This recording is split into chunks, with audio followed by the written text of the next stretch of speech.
Well, good day, everybody. Bill Kenny here with Meet, and it's a pleasure today to see you again and have this wonderful topic around market research. So the title, just to remind everybody, is What You Don't Know Can Kill Your Business, Nailing Market Research for U.S. Market Entry. And it's our pleasure today to welcome Michael Vigent, the CEO of Great Blue Research with us. Michael, welcome. Thanks for having me, and good day to everyone. Appreciate being here. Excellent. Well, Michael, we've got people from all over the world who are interested in growing their business, many of which are considering U.S. market entry or are already here. Others are expanding in the U.S. or around the globe and concerned about this topic of market research. And there's so many different tools. There's so much information out there. This is a topic we've had in demand for quite some time, and so the number of sources, I think, is just grown quantumly over the last many years. But before we dive too deep into this topic, it'd be great to know a little bit more about Great Blue Research and certainly your background. If you don't mind, just give us a little bit of the background. Yeah, so kind of an interesting story where it all started. It was actually, I was 12 years old and went to a camp for kids with cancer and ran across the gentleman who would become my mentor and the founder of the company I now run in 1979. So that gentleman, that mentor, the gentleman that brought me into his business was a camp counselor when I was young. So the story starts way back then. I won't bring you through age 12. Thank you. But to jump ahead, after graduating from college in 98, really focusing my degree in marketing and communications, advertising and new product, new service, branding and messaging was really where I was headed. And as I had this conversation with my mentor, he said, "Hey, how good are you in math?" And I said, "I love math." He said, "Well, I think your background and the math skills will work really well in this industry." So he brought me on right out of college, spent 13 years working with him. And in those 13 years, it was really, if you've ever seen the US show Mad Men, that's how market research was back in the day. It was big budgets. It was long timelines. What we did in 8-12 weeks in the late 90s, we do in 8 to 12 days today. So it's all about getting good information, doing it quickly, getting the right information to help solve problems and answer business questions. It's about understanding audiences, all those sorts of things. So the methodologies of what we do and how we do it has changed, but it hasn't changed in many ways. It stayed the same. It's still about asking the right questions, getting the information that allows you to make business decisions and understand your audience and how to meet their expectations and or exceed them. So it was a really interesting time frame in around 2009. That mentor was really wanting to kind of slow down a little bit. He had been at the helm for almost 30 years at that point. And he said, "Hey, look, I want to slow down. Your position to grow. Let's do an amicable split." He took about a dozen or so clients. I took the rest.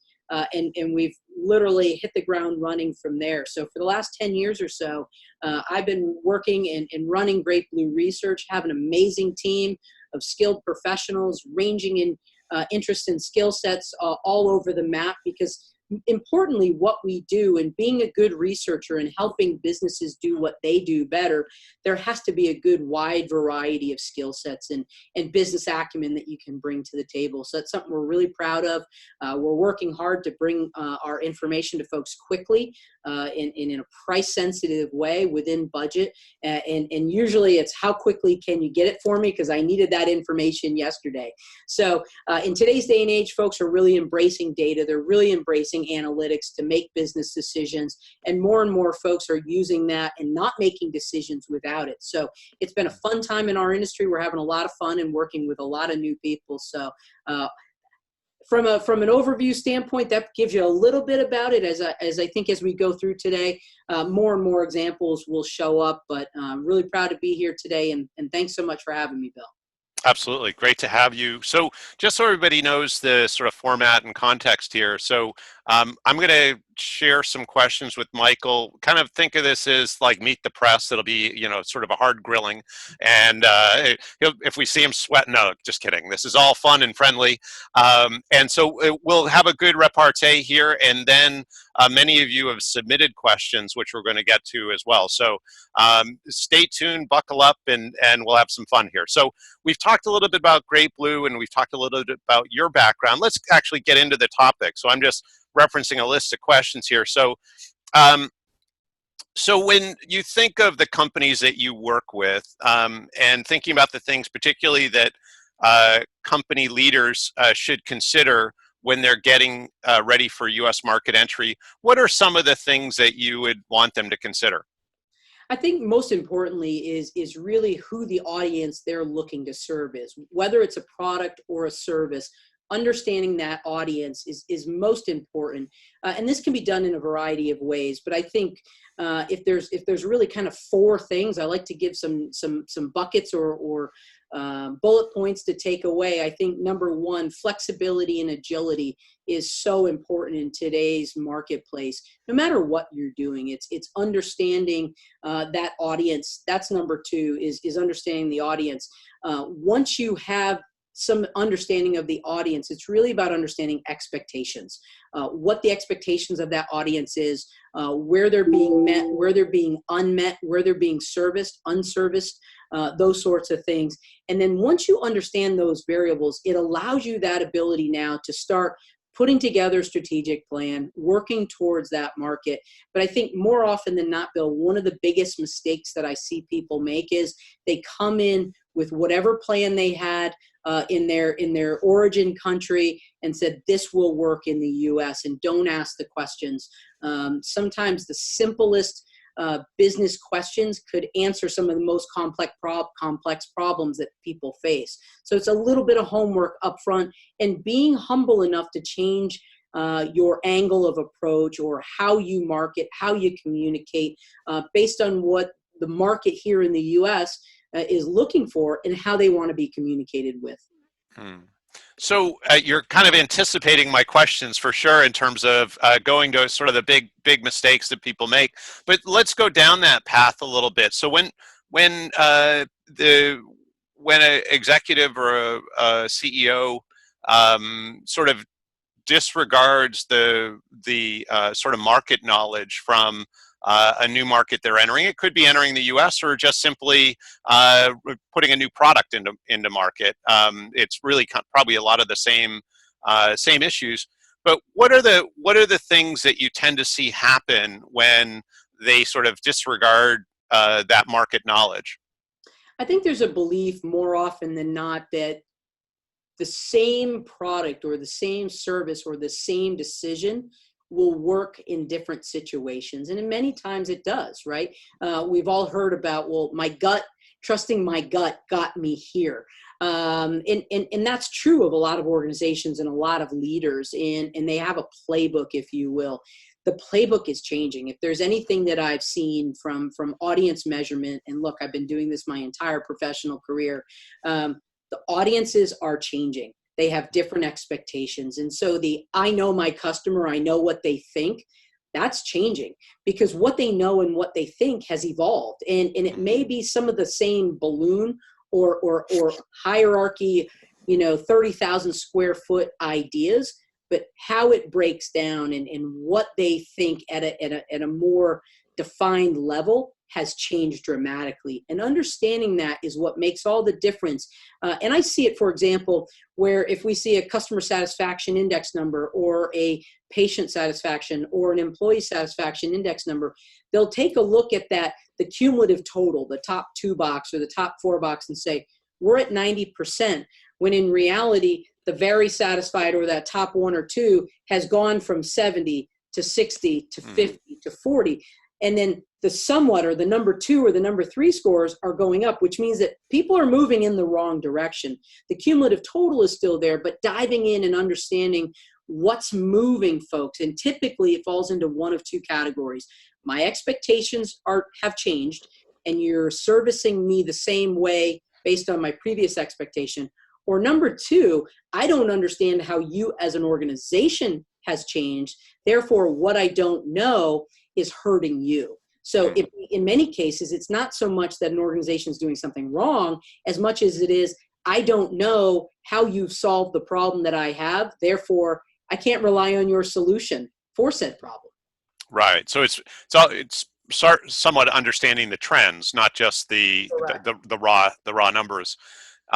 So, thinking about, and again, putting this in the context for the moment of market entry, the idea that whether someone's coming from Europe or Asia, South America, Africa, Australia,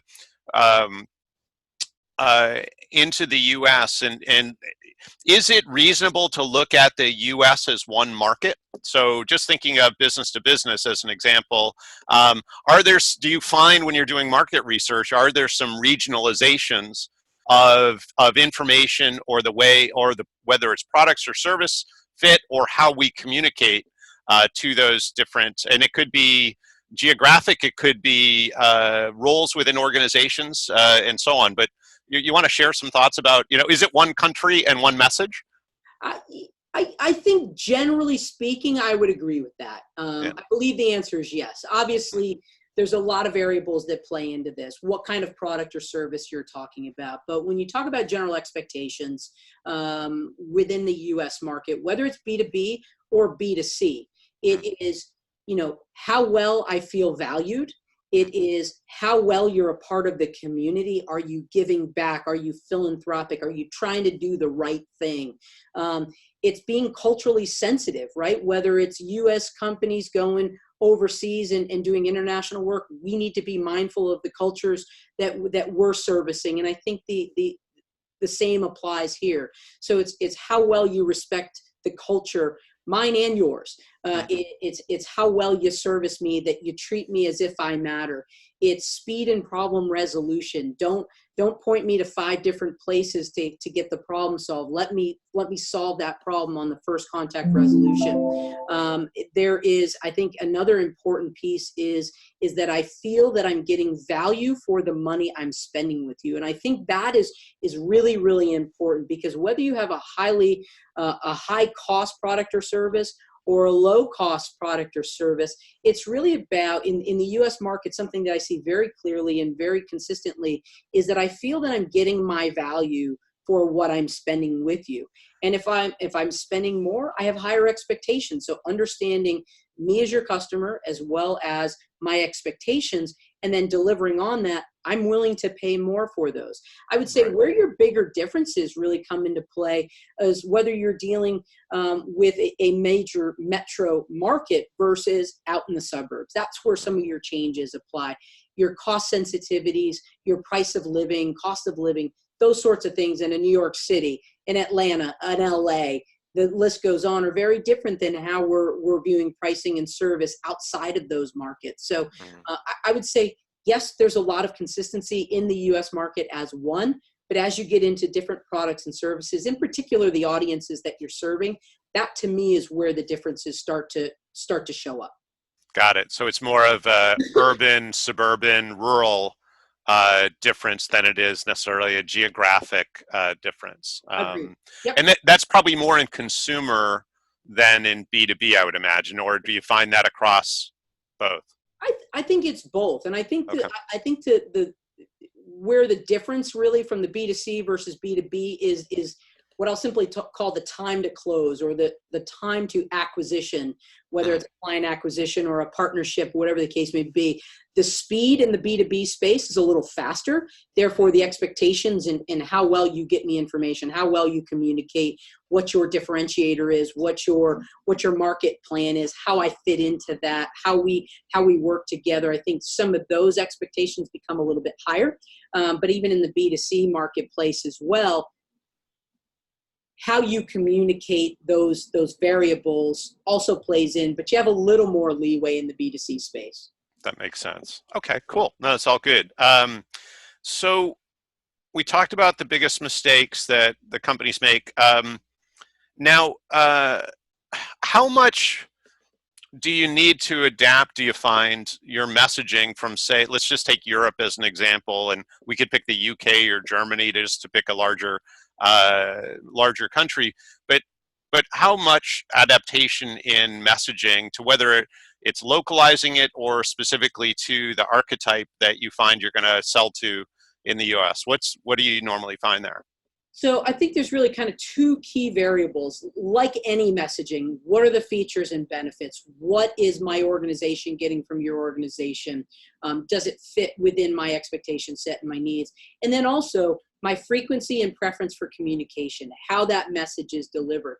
I would say probably almost on a 50-50 split, we see international messaging coming in and being very effective. It's different enough to catch attention. We also see some cases where even internal US messaging, which used to work for one market, no longer works for the same market.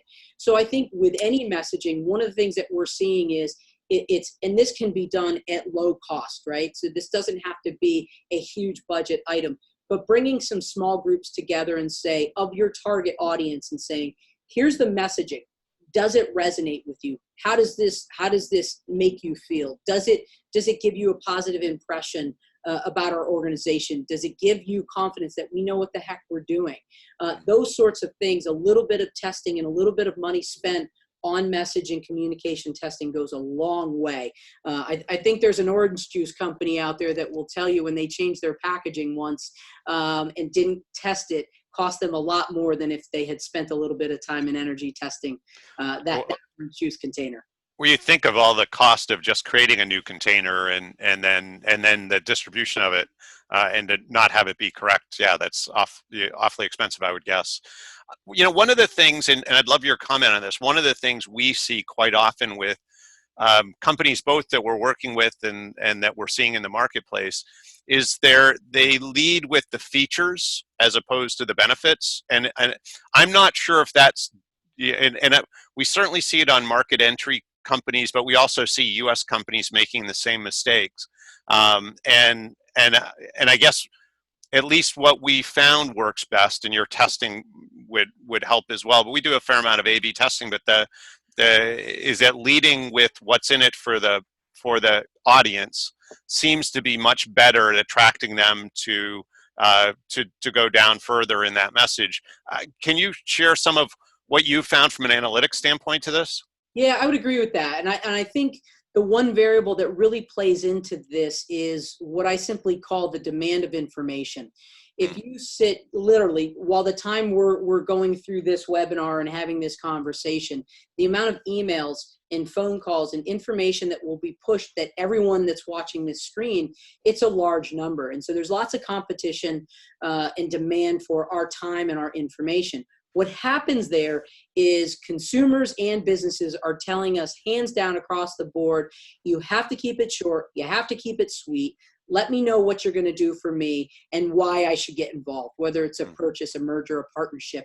And it's got to be done quickly because I have a lot of information that I have to process, and I have, kids or children at home. I've got employees at the office. I've got folks that are trying to sell me. We've got work that we need to do for our clients. We've got new clients and partners that we want to try to bring on. So all of this happens every single day. And now we get into these long communication, these long messages, these long marketing campaigns. Folks don't have the patience level. So I think, kind of what I see is short and sweet. Really makes the grade, and let me know right away why I need you, or make it so simple visually that I figure it out. Well, and I mean, to that point too. So I was, as you were talking, I was playing through this sort of normal trade show that we go to in working with our clients, and thinking about, we have at times tens of thousands of people going through the aisle every day by whatever booth and exhibit and so on. And half of them are introverts. And so, and we go through and we take a lot of photos of other people's booths when we're, sort of secret shopping or doing any type of research. And it blows me away at how much information people ask somebody walking down the aisle to evaluate, right? And so not only are half the people introverts, but then, you know, they're just the detail. It's almost like the bad PowerPoints you see, right? They, you know, they use the small font and you just see paragraphs and paragraphs or spreadsheets that are way too detailed, as opposed to, I'm looking at your banners behind you, you know, much simpler messages, easy to take in and move on. But you know, is that some of what you're talking about as well, is the idea that you can sort of get the headlines, and then if the headline makes sense, then you opt in and you go deeper and deeper and deeper, and until you either, you know, sort of formalize something or say this isn't for me. Yeah, for sure. And listen, the clean banners are a thanks to you and your team and hitting us over the head with it for all these years. When I think back to some of our early displays, I look at it and go, oh. But even early brochures. And when you think back to when the internet first came out, right? Think of what people's websites first looked like, right? Sure. There was no dynamic visualization in websites. It was books on a screen. And that has changed, right? Now we have inbound, outbound marketing. Now it's, I'm captured by a trigger of some sort, whether it is, here, is this your problem? Yes, it is. Okay, click here and read our white paper. Okay, does that white paper tell me more of what I need to know? Yes. You want to learn more? Yes, click here. So it is very much clean, short, and sweet, and particularly in the trade show arena, and we do a lot there as well with our clients and helping capture information along these trade show floors and things of that nature. Same deal. Keep it short and sweet, because whether introverted or extroverted, these folks are walking down that aisle looking for the answer to their problem. And if they can't find it quickly, they're moving on to the next booth. So being able to, and that is no different in your visual messages, your audio messages, anything that you're doing from a messaging content standpoint, let folks know who you are, what you do, and how you can help. Yeah, I always love that. What was the saying? The radio station, the famous radio station, WIIFM. What's in it for me? Just thinking about that, and seems to go along exactly with what you're saying. So it's great to have all these wonderful references, but how do we know how we're doing, right? What are the KPIs? What are some of the best practices when it comes to developing the indicators of sort of whether it's traction, market entry success, any of those things in terms of, I would imagine the learning continues even after the first iteration. Yeah, for sure. So, when I think about this, there's a couple of different ways. Any successful business anywhere in the world has done certain things to get to a point, right? They've understood who their audience was. They've taken the time to make sure that they service that audience well, whether it's B2B. It's about having competitive pricing. It's about having good service. It's about making it easy to do business with you. And I think those are the types of KPIs.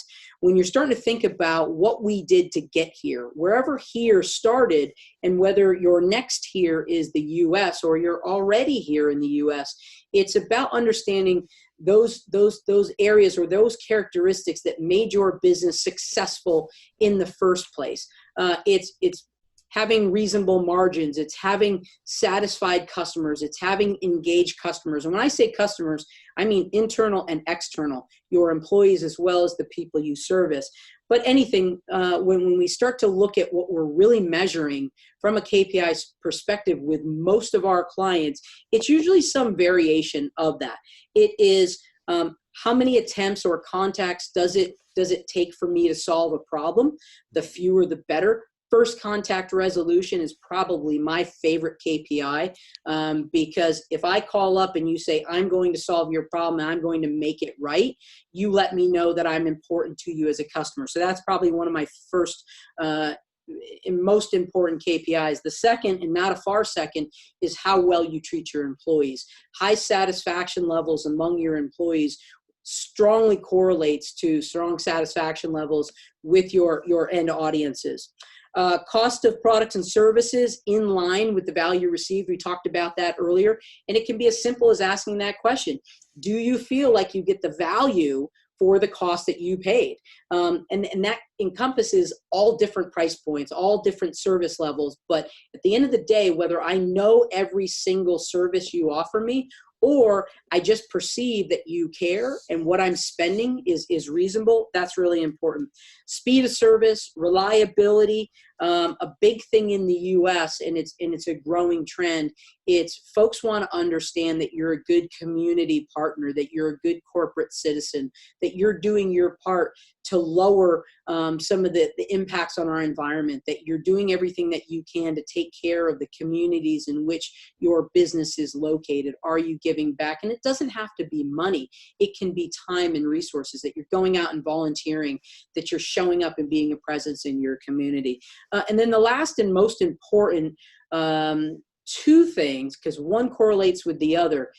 More often than not, like I said, it's not a broken service or something that's broken. It's that folks don't know enough about you to provide a rating. So what folks know about you, how aware they are of your service offerings versus what they perceive to be. So if I actually offer you the right solution for your problem, but you don't know it, I'm being ineffective, and we've lost that opportunity to work together, versus I have a high level of awareness of what you do, but you do a poor job of delivering it. So awareness can lead to negative perceptions, or lack of awareness rather can lead to negative perceptions. So understanding what your folks know and how they rate what they know are two very important variables. So that's a handful. Again, just to recap that list really quickly, number of contacts to solve a problem, customer employee satisfaction, cost of products and services are in line with services received, the speed of your service, the reliability of your service, you're a good community partner, you give back, and last but not least, how much people know about you directly correlates to what they think about you. So are there any KPIs? So there's certainly a lot of customer service KPIs there, and sort of community stewardship type KPIs. Are there any that you find work really well for revenue generation and for customer acquisition? Yeah, so I think it really boils down a lot to being authentic and being open and honest. And that's one that comes through very clear. And that's in all industries that we service. Having that authentic, and all this stems from some of those earlier variables that we talked about. If I know who I'm serving, whether it's on a B2B or B2C scenario, I know what they expect of me. I know what their problems and challenges are. I can have a very authentic, open, and honest communication in conversation with these folks. I can let them know how our service at a reasonable price point, and I mean our service by any service out there, whatever your service is, by walking in saying, let's have a real conversation.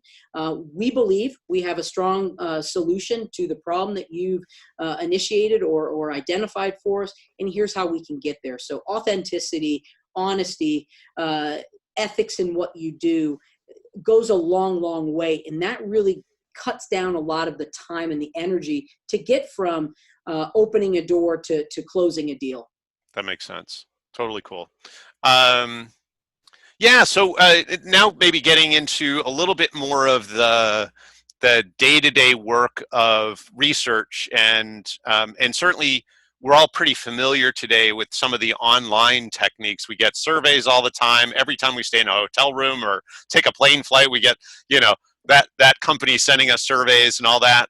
But if you wouldn't mind, talk about some of the differences between collecting data online versus collecting in person, and whether it's reliability, cost, what are the sort of the benefits and risks or costs of either? Yeah, so I think what's really fun about today's market research landscape is that, again, thinking back to 20 years ago when I started, there was really two methodologies out. You did phone surveys, you did mail surveys, and that was kind of the quantitative arena that you had to play in, or you could do in person. And that was really it. In the introduction of digital created all of these amazing things. It gave us some big needed cost reductions for the industry, for the end user to be able to go out and capture information.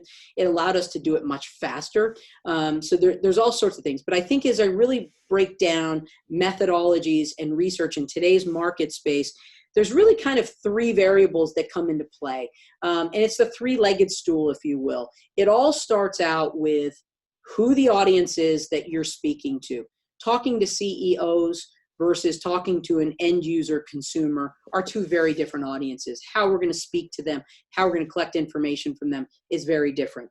The second is, based on that audience, what methodology we're going to choose. And I'll talk through them in a second. The third is the reliability of the data that we're going to capture. Sometimes speaking to 8 people can be much more valuable than speaking to 800, right? When you talk to 8 CEOs, it can be more valuable than if you're talking to 800 of their end user customers, and vice versa, right? So when we think about some of the methodologies that are out there today, obviously you have your email, your digital-based surveys, some of the ones that you mentioned. Phone surveys are still very much very popular. The amount of phone work that we've done is actually picked up. Is it harder to capture folks by phone today? Yes, it is. But we're still doing it, right? There's one-on-one intercepts. There's still mail surveys from time to time that are still actually a good way to go. They're mostly done in community surveys or hard to reach areas where you might not have great reception, or there's lower internet access. Focus groups are still very important. There's still a huge benefit to sitting across the table, looking eye to eye from someone, being able to put visuals in front of them, and have them react to something. As a moderator, I can see a reaction versus something they may tell me. I can see them saying, yeah, I agree with you. So body language in many ways can tell us what they're really thinking. Sure. So we can push back and we can dive in, we can dig. In-home use tests. A lot of our overseas manufacturers that are coming into the U.S. markets want to see visually what's happening inside someone's homes with their products or technologies. Bulletin boards are technology. Think of it as a focus group at your iPad or at your computer or on your phone, where you can be all over the country engaging with a smaller group of folks, and then one-on-one intercepts. So when you think about all of those different methodologies that we have available to us and to the marketplace today, it really depends on what your goals are. So what we've seen historically is that folks want to ask all the questions they can, because the belief has always been, well, I have their attention, I'm going to ask them everything under the sun, when in reality is you should really be building your research based on exact questions that you need answers to. A business problem, a market need, how are we going to increase our sales? Ask the questions that you need to make decisions with. When you do that, you actually start to compress the time that you engage with your audience, and they'll be more likely to communicate with you in the past. It's the very reason those same surveys that you're getting at the end of flights are 1, 2, 3 questions in nature. Right. How did we do? Did we do well in this area? How could we improve? And usually there's a reason behind they're asking about that one specific area, but it really boils down to, at the end of the day, the audience that you're speaking to, the methodology that you're utilizing, the reliability, or the business questions that you have to answer moving forward. Cool. So particularly, let's talk about this particular question related to market entry. So how important is it for companies to understand the competition as they're going into a new market? I'm probably the wrong guy to ask that question, but I will give you my take on it. Number one, there's a lot of research firms in the U.S., and they range from small single consultants, 1, 2 people shops to the big guys and gals that you've heard about, right? And so we have taken the approach of being a strong middle market firm. That's one of our differentiators. We felt like no one was taking care of the middle. The big organizations had someone they could go to, and the smaller folks did. I'm a firm believer that competition is where you're at a particular point in time. There are times that I compete against some of the larger research firms in the world, and there's times that I'm competing against the smaller organizations. It depends on the audience and the client. I really believe if you're focusing more on your audience and you have an authentic solution to their need, and you spent the time getting to know what they need and how you can solve that, to me, at that point, the authenticity really overpowers any competition. I think you have to know where your pricing is. I think you have to know what your differentiators are. I think you have to know what you do well, and you can't be too generic about that. So I think competition, understanding it to a certain degree is important, but I don't go crazy with it because I feel like if at the end of the day I can sit in front of a prospective client and let them know how we can help and they believe what we're doing and how we're approaching it, I have a good opportunity to win that business. So so just thinking about that again, I'm in, let's say, Germany, and I've got a company that supplies a service to board members of Fortune 100 companies or Fortune 500.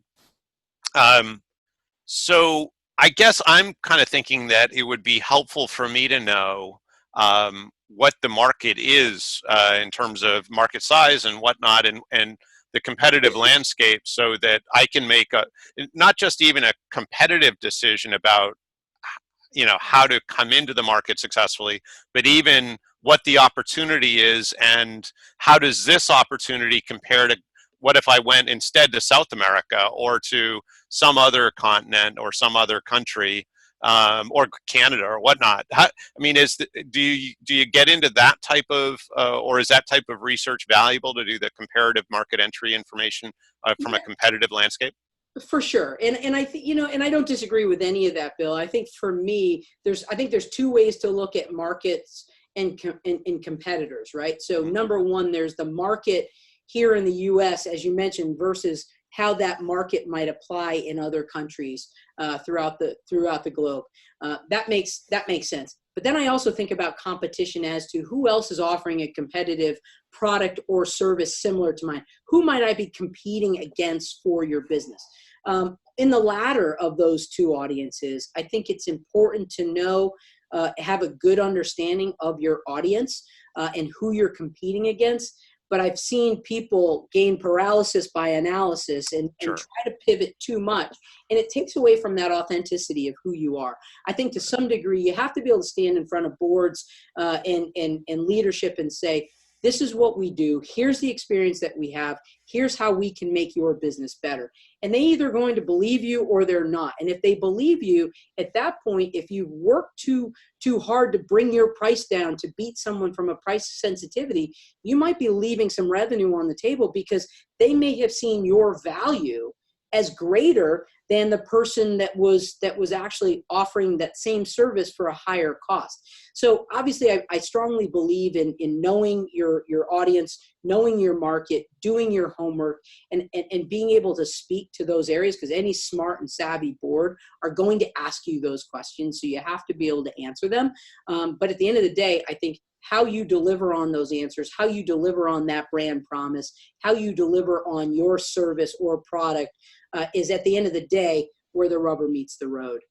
Sure. Yeah. So it sounds like we're on the same page in terms of you need to use that information to make the decision as to which market to enter. Yeah. But it sounds like it's less critical when you're actually executing on the market entry, and really then it's about having an authentic message that will be relevant and salient to the audience you're talking to. Yeah, and I think as you enter a market, whether it's the U.S. or somewhere internationally, as you enter into that market and you start to get settled and stable, that's where I think understanding more of that nuance allows your growth and maturity to happen. But if it's grassroots, we need to get in, we need to get set up, we need to get established.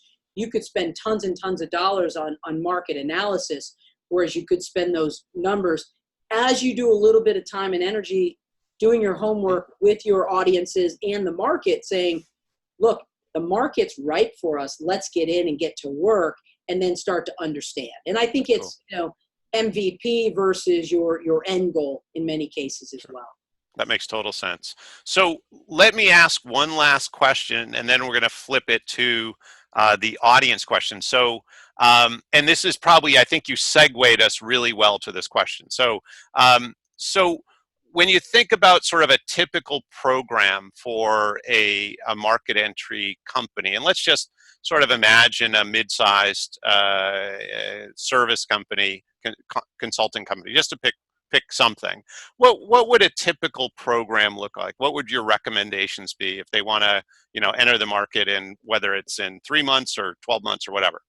All right, so I'll make a quick assumption here. I'll make an assumption that this business is already established Mhm. in the other country, and that they're not looking to start up here. Let's say that they're already in 12 countries. They're across Europe. They've got several hundred employees, or Okay. even, a few hundred employees. Yeah, so from that standpoint, we start to look at who ultimately they're servicing and what their product or service, whether it's consulting B2B, whether it's an end consumer customer for a product. At the end of the day, we're going to start and really understand what their goals and objectives are in entering the US market. Is it, we already have a roadmap that has been successful in each of those 12 countries? If so, we want to test that roadmap, get an understanding if their audience in those other 12 countries is consistent with a similar audience here, or where there might be some differentiators, where that audience may actually take a strong left turn compared to where they've been historically. So we want to understand first that audience, and that audience is who they think they are here. From that standpoint, how they communicate and what their strategic plan is, what their roadmap or their game plan is to deliver their product service, what types of channels, how they advertise, how they message, how they communicate, how they message and really offer up their brand, how they describe their brand, and does it resonate with that audience. From that standpoint, I think really kind of the third component is how well they do on delivering, right? So it is, I understand that audience, I understand the game plan. Does that game plan resonate with how I, as your audience, will receive that information? And then as you get in and start to offer it, how well do I do at doing that? And that gets into some of that speed, based on timelines, based on budgets, based on how quickly they're looking to pull the trigger and do things like that. Determines what the price point looks at that, and any one of those methodologies could be utilized. If you're more refining, I would go with a bit more of the qualitative methodologies, such as focus groups, some of those bulletin boards, intercepts, those sorts of things, versus if I really need to understand from scratch that audience, I'm probably going to go after more of a digital or phone methodology to get started. Got it. And so it's really about, it sounds like doing a variety of assumption testing to identify what the best sort of audience and messaging will be to enter the market at the highest velocity.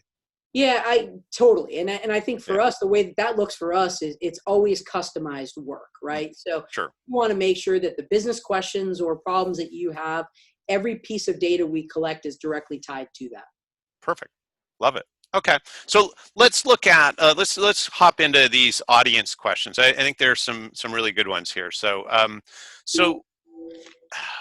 let's see. So, and sometimes we get these in phrases. So let's see if we can actually make a question out of this. So, access to the right purchasing decision contacts, retail segmentation for private label sales. So, can market research help us identify the right purchasing contacts and specifically those that would be interested in private label sales? Yeah, for sure. And so, a lot of the B2B research that we're doing is exactly that. And it is, tell me who makes a decision, how they buy, what their procurement or purchasing details are. Are there certain segments or industries that are better suited for our service versus others? So again, as it gets back to that, who's the audience in that particular case, is there might be an assumption that manufacturing or tech or finance is our end audience. We start to reach out to those companies and say, are you having this problem, business problem? Would you benefit from a solution? If those two answers are yes, then it gets into what is the decision-making process? What is the procurement process that goes on there? Then we start to accumulate that and quantify what that looks like. So yeah, that happens all the time. And that's a big part of the B2B work that's being done on a regular basis. Cool. So you mentioned MVP just a couple of minutes ago. We'll kind of go down that customer discovery channel. So the next question is product market fit. What clues in market research or I'm going to edit this a little bit. What clues can market research give you in terms of the best indication that it's time to pivot? Yeah, so there's a few that jump out immediately. There's probably 20 of them that, if given a little bit of time, I could figure out. But I think at the end of the day, there's likelihood to engage. There is understanding of what we get versus what we're spending, right? So that that pricing model for the package, whether it's a consulting service, whether it is manufacturing, it doesn't matter. It's my likelihood to purchase, and starting to track that. I think in addition to what I do or what the organization does for its end audience, measuring that, also keeping an eye on those market conditions, and are the market conditions changing? Data will tell you that if you ask the right questions the right way, you build them in an independent and objective fashion, they're not going to lead you to the answer that you hope for. They're going to lead you to the answer that is accurate. And so what I would see is those organizations that, as the data is moving away from their desired endpoint, right? So things are getting, we'll just use the term, worse or further away from the desired goal. Those organizations that are diving in saying, okay, is this us? Is this something that we've done wrong? Or is the market shifting? Those organizations that are paying attention to those metrics and then saying, okay, our next bit of research or our next data collection is going to be tied to, okay, it seems that the market's shifting away from XYZ. Here's an alternative that addresses a separate problem or need or issue. Is this something you might be interested in? Yes. And so understanding, and usually business owners and business leaders have the hunch of where it's heading anyway. They just don't see the data soon enough to say, support it. I'm right, and so sometimes they're hoping that gut will change, but the reality is sometimes their gut's telling them the market's changing. Go get the information and the data, and your true entrepreneurs, your true leaders are looking at that information, being humbled by it and saying, okay, the data's telling me it's time to move. And if you ask the questions the right way, you're going to know the answer to where you move and where you head next. There are two things that strike me here. One is thinking about the Wayne Gretzky adage. The famous hockey player was asked, of course, by the reporter, what makes you better than other hockey players? And he said, other hockey players go where the puck is. I go where the puck is going, right? So I think totally of that. And I also think of an early comment you made in this, and that is the difference, one of the bigger mistakes that you see executives making is that they're not open to the data. They've sort of chosen a path, and they're sort of, it's like going to Las Vegas. They're fully committed. All the money's moved to that number on the table, and there isn't the wisdom to actually pivot to the point of this question. And I would imagine, and you used the word nimble early on, I would imagine nimble is really such an important quality. Is that, am I putting words in your mouth, or are we? Not at all. You summarized it perfectly. And I think that's probably one of the big things is again, what we're being asked by a lot of our clients is to be nimble with our data collection so that we can get them real-time information when there are market changes, when there are pivots that need to be made. But I think there's a happy balance and a medium to getting too excited and making a wrong move versus being patient, but not waiting too long and missing the boat either. So I think there's a fine balance, and every organization's works differently that way. Because in many cases, I get asked the question, how often should I do research? And my answer to that question is, how fast can you make changes based on the data? When you start to look at some industries, one comes to mind is utilities in the U.S. The folks that built that system are now running that system. They have, in many cases, a baby boomer, from a demographic standpoint, mentality, when in reality, the generations coming up behind them think very differently. And so that's where the data can help that leadership group say, okay, here's how I can keep this group of customers happy, but I also need to be taking care of these folks as well, because they think differently than me. And that's a customer example, but it's the same in a B2B scenario. It's what your leadership is, who you're serving, and are you staying in touch with that group? And if it's a group that's changing all the time, understanding where they're changing, being able to pivot to that is mission critical. I suppose that's why you customize your service to every client, because there isn't that one size fits all where you go, oh, this is the formula, and just follow these 3 steps and we'll be good, because their markets are different, the conditions they're operating in with personnel and boards and so on are different. So being able to build a program that fits all of those variables, I suppose. Yeah, and as a big hockey fan, Bill, that's our way. Our differentiator is going where the puck is going, sure. not where it is. So that for us is where we bring our skill set to the table, and all those smart people that I talked about earlier sitting in the office with me. Sure, absolutely. So 2 more questions here. So one is, how can I find reliable data?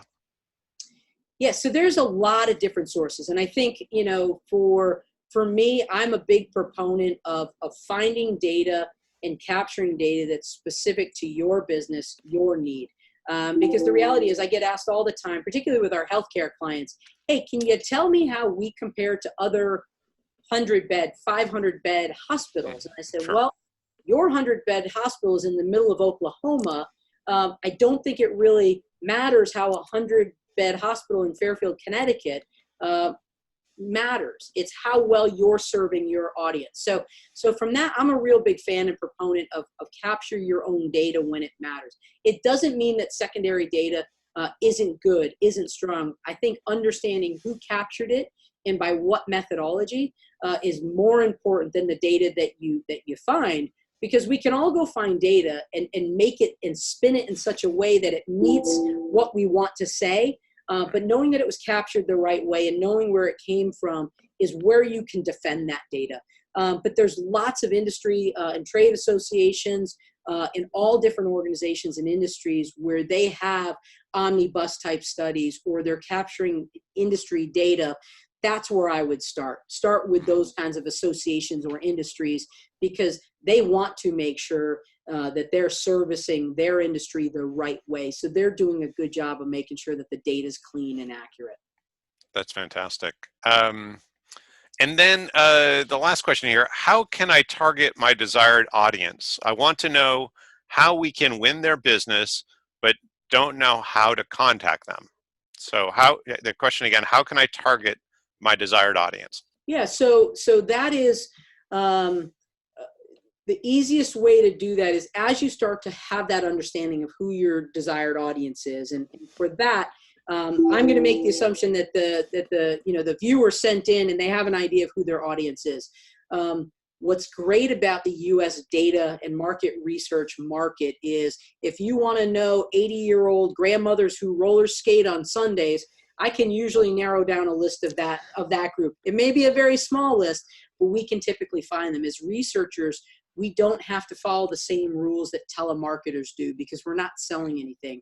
So that said, we have access to data, and who knows what the next legislative session will do to all of that. But as it stands today, at the time of recording here, we have the ability to capture data and information about folks that telemarketers and folks who are selling can't.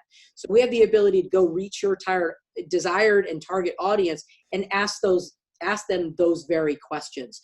And that's where a little bit of energy, time, and resources to market research can really help you narrow down how you target your audiences. But again, starting with a market research firm, whether it's ours or any one of my colleagues in the industry, and I will tell you from that standpoint, I'm really proud of this industry. We get together, there's about 100 or so CEOs every year get together from our industry at a summit somewhere all over the country, and we're actually going internationally now as well.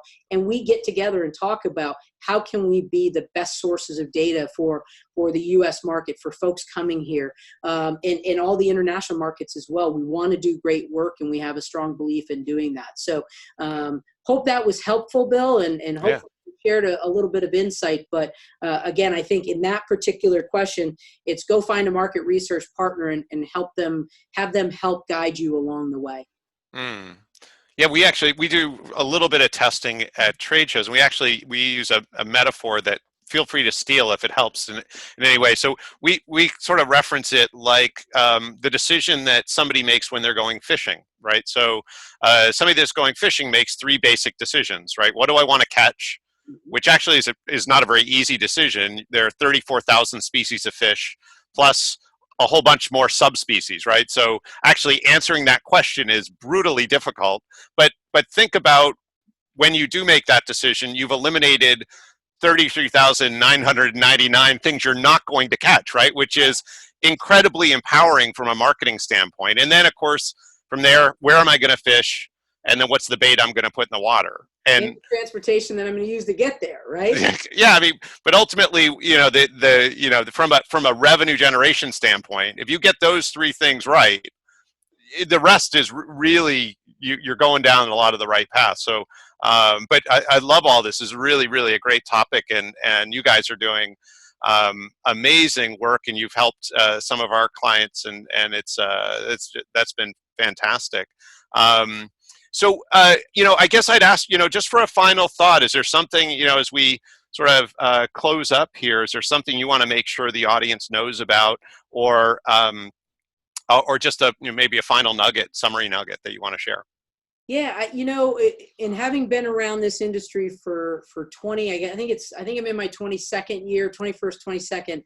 I think if there's one thing that really stands out to me after all the years, we've watched people collect data and do very little with it. We've watched people collect more data than they need and get hung up by it. I think at the end of the day, capture the right amount of data that works for you, that you can use. One thing that you taught me, Bill, very early on in my career was don't go to a networking event and get 500 cards and not follow up with any of them.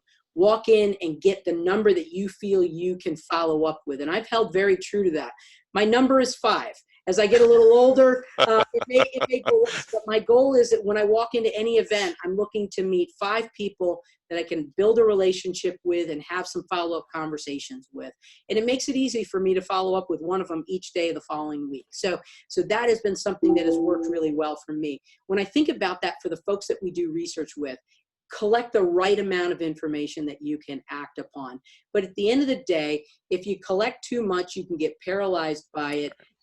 Sometimes the market or the data will tell you that it's time to pivot. I always say raise your energy level first and then see what the data tells you afterwards, because somebody that walks in and is excited about what they do and excited about the solution that they have is going to usually get their audience excited about that. So sometimes the market is right and the data is telling us the right thing, but we're not bringing enough energy to the table. And that's been a philosophy that I've used. It's worked pretty well for us. And one KPI that we measure internally here at Great Blue is how many tables do we get to sit down at, and how many closed deals do we get from those tables. And so for us, it's about getting in front of people, letting them know how much we love this industry and doing the work. And our folks get excited about this, and our clients and our prospects see that. And that's how generally we win the business. But then you have to deliver on it. You have to deliver on that brand promise, and you got to deliver on the product or the service that you're selling. And when you do, then the referral engine gets started, and then the recurring business engine gets started. So doing a little bit of that homework up front and learning what to do, but capturing the right information, that goes a long, long way to success and longevity, particularly here in the U.S. markets. Sure. Well, and I imagine too, just the energy you and your team bring to this. It's just it's infectious. So it's great to see. And I know in many cases you guys are sort of an embedded resource within your clients' businesses, that really trusted consultant and advisor, which puts you in a really unique spot. Yeah, and and what it means is that some days we have to deliver great news, and more often than not, we have to deliver tough news. But it's sure. For us, as a leader, I always say, bring me 2 solutions, not 2 problems. And it's the same thing for our clients. We have to walk in the door and say, you have an issue here, but we've already uncovered what the potential solution or solutions are. And so I think that's really important. And I see that across the country, across the U.S. I see it really with most businesses that we work with, whether it's international or here in the U.S. But folks want answers. And again, as you get back to that whole, that differentiator, folks are busy. There's a lot of information coming your way. So as a resource, a B2B partner or B2C partner, bring solutions to the table and help them deliver their product service a little more efficiently to the marketplace. Absolutely brilliant. So let me just share our next webinar so that folks know when that is, and then we'll close up. So our next webinar is Thursday, July 18th. The topic is going to be starting a conversation and identifying opportunity at events. And that's actually going to be in a similar format with one of our team members, Sue Powers, who is amazing. And so she's really a sales and networking event expert. And so this is going to be a lot of fun, and a lot of people really struggle with starting those conversations and really creating enough of a conversation so that they know what an appropriate next step would or should or shouldn't be with the people they're talking to. And kind of to your point just a few minutes ago in terms of walking away with 5 good contacts, is I think we should start with some objective. It's hard to hit something we're not aiming at, right? So Mike, I really have to thank you for spending the time with us today. This has been fantastic. I know our audience is going to really react well to this. We'll make sure that folks get your contact info as well. And again, appreciate so much you taking the time with us today. Always a pleasure. You know I love this stuff, so I always appreciate the opportunity to talk through it. Thanks, Bill. Always great to talk with you. Same here. Thanks so much, Mike. Have a good day, everyone. Thanks for tuning in. Bye now.